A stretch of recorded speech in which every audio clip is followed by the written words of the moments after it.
Welcome guys. आज आपका स्वागत करते हैं हम एक और नई और धमाकेदार वीडियो में। आप देख रहे हैं Indian economics on the eve of independence, जो कि क्लास 12 के इकोनॉमिक्स के पार्ट बी का चैप्टर है। हम इस चैप्टर को बहुत प्यार से और अच्छे से बोर्ड लेवल की तैयारी से समझेंगे। हम स्टार्ट करते हैं इंडियन इकोनॉमी से।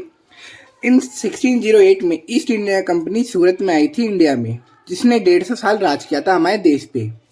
उसके बाद 1757 में उन लोगों ने एक बैटल ऑफ प्लासी का युद्ध लड़ा, जिसकी वजह से उन्होंने इंडिया को अपनी कॉलोनी बना ली और उन्होंने रूल किया हमारे इंडिया पे अप्रोक्स 200 ईयर्स। अब इसकी हम बात करते हैं कॉलोनियल रूल। अभी मैंने कॉलोनी वर्ड किया, अब आपके माइंड में आ रहा होगा कॉलोनी क्या होती है। दोस्तों, कॉलोनियल रूल एक सिस्टम होता है जो कि दो कंट्री के बीच में होता है, जिसमें एक रूलर होता है और एक उसकी कॉलोनी होती है। एंड मैं बता दूं, जो रूलर होता है उस पर राइट होता है कि नई पॉलिसी बनाए, नए रूल्स बनाए वो अपनी कॉलोनी के ऊपर। अब हम बात करते हैं ब्रिटिशर्स का मेन आइडिया क्या था इंडिया में आने का। ब्रिटिशर्स का मेन आइडिया था इंडिया को एक्सपोर्ट ऑफ रॉ मटेरियल बनाना और इंपोर्ट ऑफ फाइनल गुड्स बनाना। अब हम बात करते हैं ईव ऑफ इंडिपेंडेंस के टाइम पे हमारे देश की क्या स्थिति थी। दोस्तों, हमारे देश को आज़ादी 15 अगस्त 1947 को मिली थी। VKRV राव एक हमारे लीडर थे, मतलब एक हमारे पर्सन ही थे जिनकी theory about national and per capita income जिसकी बहुत सिग्निफिकेंट मानी गई थी, वो थे VKRV राव। उस टाइम पे इंडिया का GDP ग्रोथ रेट था 2% और पर कैपिटा इनकम थी 0.5%। और मैं बता दूं, ये नाम आपको याद रखना है क्योंकि ये इस साल के बोर्ड एग्जाम में भी आया था और ये नाम इम्पोर्टेंट है। हम बात करते हैं हमारे देश के एग्रीकल्चर सेक्टर पे ईव ऑफ इंडिपेंडेंस की। मैं बता दूं, हमारे देश के 72.7% ऑफ पर्सन एग्रीकल्चर पे ही बेस्ड थे उनकी एम्प्लॉयमेंट के लिए। उस टाइम पे एक सिस्टम था जिसको कहते थे जमींदारी सिस्टम और जमींदारी प्रथा। इस सिस्टम में दोस्तों ये था कि it is the system where rights of farmer land was taken and provided to zamindar. जितने भी फार्मर्स थे उनसे उनकी लैंड छीन ली गई और वो लैंड को जमींदारों को प्रोवाइड कर दी गई बाय ब्रिटिशर्स।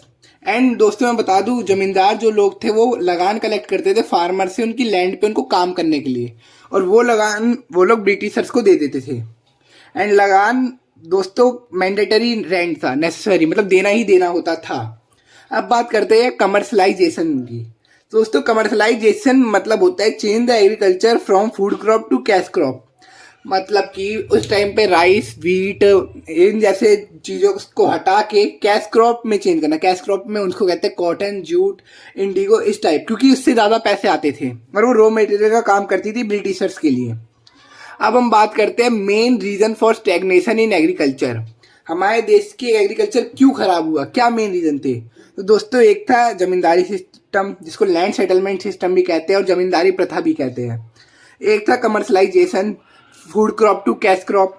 एक था लो लेवल ऑफ प्रोडक्टिविटी, मतलब कि हम पे उस टाइम फर्टिलाइजर नहीं थे, इरिगेशन की बहुत लैक थी, टेक्नोलॉजी उस टाइम नहीं थी। और एक है स्कार्सिटी ऑफ इन्वेस्टमेंट, लोगों पे पैसा नहीं था कि वो अपने एग्रीकल्चर को पैसा लगा सके। अब हम बात करते हैं रेनफॉल दोस्तों एक ऑल्सो रीजन है stagnation in our agriculture, because 95% of farmer जो थे वो रेन पे डिपेंड करते थे।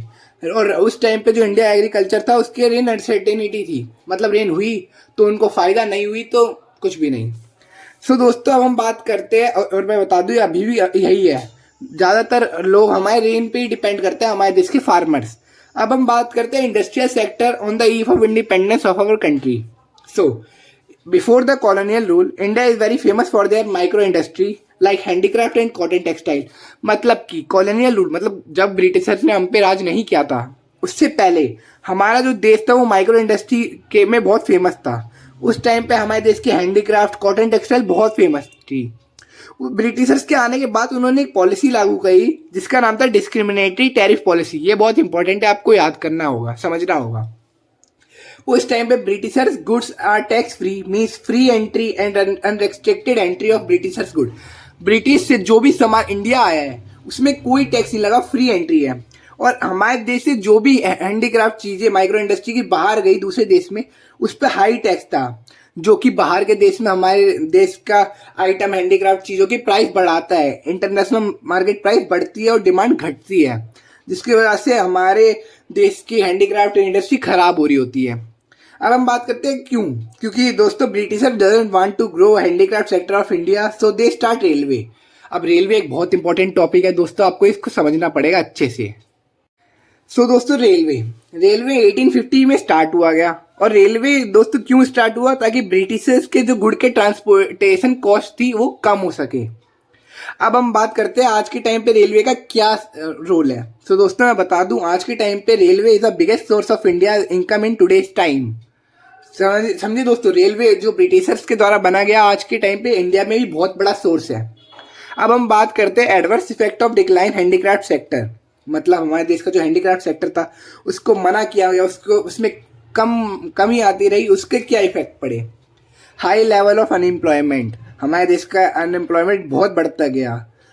इम्पोर्ट ऑफ फिनिश्ड गुड, बाहर से देश के गुड्स इंडिया आने लगे और हमारे देश के में कोई एक्सपोर्ट इम्पोर्ट कुछ नहीं हो रहा था हमारे गुड्स के लिए। अब मैं बता दूं, we don't compete with them because lack of capital good industry. Capital good industry भी हमारे पास बहुत कम थी उस टाइम, बहुत कम, क्या एक दो ही थी। एक जो सबसे फेमस थी वो थी TISCO, Tata iron and steel company, जो कि 1907 में स्टार्ट हुई। ये भी याद रखना, एमसीक्यू में आ सकता है। अब हम बात करते हैं उस टाइम पे फॉरेन सेक्टर की ईव ऑफ इंडिपेंडेंस पे। 50% ऑफ एक्सपोर्ट जो था हमारे देश का वो बस ब्रिटिशर्स के साथ था, और बाकी जो 50% था वो चाइना, श्रीलंका एंड ईरान के साथ था। उस टाइम पे दोस्तों एक चीज़ थी मोनोपोली कंट्रोल। अब मैं बताता हूँ वो क्या होता है, जिसमें कि export of raw material and import of finish good. हमारे देश से इम्पोर्ट होता था, रॉ मटेरियल का एक्सपोर्ट होता था, और बाहर के देश से इम्पोर्ट होता था फिनिश गुड, जिससे बाहर के देशों को बहुत फायदा होता था। उस टाइम पे एक और चीज़ बनी थी, स्विच कैनाल ना 1869 में ओपन हुई, रिडक्शन कॉस्ट को कम करने के लिए डायरेक्ट रूट ऑफ शिप्स। ये पानी का एक वाटरवे था। स्विच कैनाल के बारे में हम जानते हैं, ये 1869 में स्टार्ट हुई। स्विच कैनाल दोस्तों आर्टिफिशियल वाटरवे था जो कि नॉर्थ टू साउथ जोड़ता था। ये रिडक्शन कॉस्ट कम करता था उस टाइम ब्रिटिशर्स की। Provide direct route between Britain and India. It is one of the most important waterway in the world, जिसका डिस्टेंस था दोस्तों 193 किलोमीटर। ये आ सकता है, स्विच कैनाल के बारे में कुछ पूछ सकता है तो आपको ये याद रखना होगा। अब हम बात करते हैं money from exporter of raw material are used in. जो पैसा हमारे देश के रॉ मटेरियल से एक्सपोर्ट होता था वो पैसा किस चीज़ में यूज़ होता था? वो होता था दोस्तों एक्सपेंस ऑफ ब्रिटिशर्स वॉर, जाकि हमारे उस टाइम पे जो ब्रिटिशर्स की खर्चे थे वो निकल सके। पेमेंट ऑफ ऑफिस सेटअप, वहाँ पे जितने भी ऑफिस सेटअप होते थे उस चीज़ की पेमेंट में भी ये खर्चे निकलते थे। टू मेक ट्रेड सर्विस में भी यही खर्चे निकलते थे। अब हम बात करते हैं इंफ्रास्ट्रक्चर जो कि उस टाइम पे बनाए गए थे by Britishers. Road, railway and ports and airport उस टाइम ब्रिटिशर्स के द्वारा बनाए गए थे उन्हीं के फायदों के लिए। अब हम बात करते हैं post and telegraphic service start to maintain all this thing. Post and telegraphic service दोस्तों ब्रिटिशर्स के द्वारा स्टार्ट की गई थी इन सब चीज़ों पे नज़र रखने। Are expensive for Indians to make sure that they won't use this for their use. ये दोस्तों बहुत महंगा था ताकि हमारे देश के नॉर्मल नागरिक उसको यूज ना कर सके उनके फायदे के लिए। अब बात करते हैं हम डेमोग्राफिक कंडीशन की। हम बात करते हैं डेमोग्राफिक कंडीशन की हमारे देश की। तो दोस्तों it is information of population like age, sex, birth rate and death rate. ये उस चीज़ की इंफॉर्मेशन को कहते हैं डेमोग्राफिक कंडीशन। उस टाइम पे हमारे देश का बर्थ रेट था 48 पर 1000, डेथ रेट था 40 पर 1000। अब मैं बता दूं डेथ रेट क्यों था, क्योंकि दोस्तों उस टाइम पे हमारे देश की पुअर हेल्थ फैसिलिटी थी, हाई लेवल ऑफ पॉवर्टी थी, हाई इन्फेंट मोर्टेलिटी रेट था। इन्फेंट मोर्टेलिटी रेट मतलब एक साल की कम उम्र के बच्चे कितने मर रहे हैं पर 1000 पे। अब हम बात करते हैं stages of demographic transition. 3 type के स्टेजेस होते हैं, stage 1, stage 2, stage 3। Stage 1 show करता है कि अगर हमारे देश का बर्थ रेट बढ़ रहा है और डेथ रेट बढ़ रहा है, ये बताता है हमारे देश की इकोनॉमी है वो स्टेगनेंट है, खराब है। स्टेज 2, अगर हमारे देश का बर्थ रेट बढ़ रहा है और डेथ रेट घट रहा है, ये शो करता है हमारे देश की डेवलपमेंट इनिशियल स्टेज पे है, बढ़ रही है। स्टेज 3 शो करता है अगर हमारे देश का बर्थ रेट कम है, डेथ रेट कम है, ये दिखाता है हमारा देश डेवलपिंग है और डेवलप्ड इकोनॉमी में आ चुका है। अब हम बात करते हैं एक इंपॉर्टेंट टॉपिक जिसका नाम है ईयर ऑफ ग्रेट डिवाइड।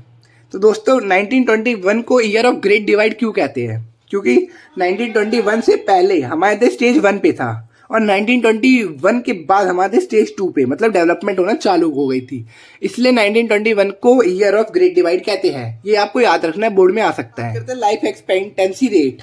उस टाइम पे हमारे देश का लाइफ एक्सपेक्टेंसी रेट मतलब कितने साल तक बंदे जी सकते थे, वो था 32 ईयर्स, और आज के टाइम पे वो है 67 ईयर, जो कि बहुत ज़्यादा डेवलप हो चुका है। हमारे देश का लिटरेसी रेट दोस्तों 16% से कम उस टाइम लिटरेसी रेट था मेल में, एंड 7% से कम उस टाइम लिटरेसी रेट था फीमेल में। अब हम बात करते हैं पॉजिटिव कंट्रीब्यूशन ऑफ ब्रिटिशर्स। हमारे देश पे उन्होंने राज किया, लेकिन उन्होंने कुछ पॉजिटिव कंट्रीब्यूशन भी किया था हमारे देश के लिए। फर्स्ट बात करते हैं हम रेलवे। तो दोस्तों आज के टाइम पे रेलवे का जो नेटवर्क है वो 4th longest network of India है, जो कि 65,000 प्लस किलोमीटर तक वाइड है। अब हम बात करते हैं कमर्शलाइजेशन। कमर्शलाइजेशन ने दोस्तों हमारे देश को second and first producer of cotton and jute और इंडिगो रिस्पेक्टिवली बना दिया है। मतलब सेकेंड कॉटन का और फर्स्ट जूट और इंडिगो का आज के टाइम पे हमारा देश टॉप पर प्रोड्यूसर है। अब हम बात करते हैं मॉनेटरी सिस्टम। मॉनेटरी सिस्टम में दोस्तों हमारा देश भी आ चुका है। उन्होंने ब्रिटिशर्स ने हमारे देश को मॉनेटरी सिस्टम के बारे में बताया, कैसे हमारा देश आगे बढ़ सकता है। और इंडियन डेमोक्रेसी आपको एक बात जान के हैरानी होगी कि हमारे देश का जो संविधान बना है वो भी ब्रिटिशर्स के संविधान को देख के बनाया गया है। सो इंडियन डेमोक्रेसी भी ब्रिटिशर्स के द्वारा ही दी गई है हमें। होप आप सबको आज का चैप्टर समझ आया होगा। और आज के चैप्टर में मैंने आपको जितना बताया आपको बस सुनना है और थोड़ा प्रैक्टिस करना है। इसके बाहर आपको कुछ भी बोर्ड्स में आपके नहीं आएगा और ये आप सीख लिया, आपने स्मार्ट स्टडी कर ली, आप बहुत अच्छा रिजल्ट अपने इस चैप्टर में ला सकते हो। Tata bye bye, see you all. Hope आप लाइक कर देना वीडियो को, कमेंट कर देना और आप बताना आपको किसी भी चीज़ में अगर कोई भी प्रॉब्लम आई आप मेरे से पूछ सकते हो कमेंट सेक्शन में। Thank you.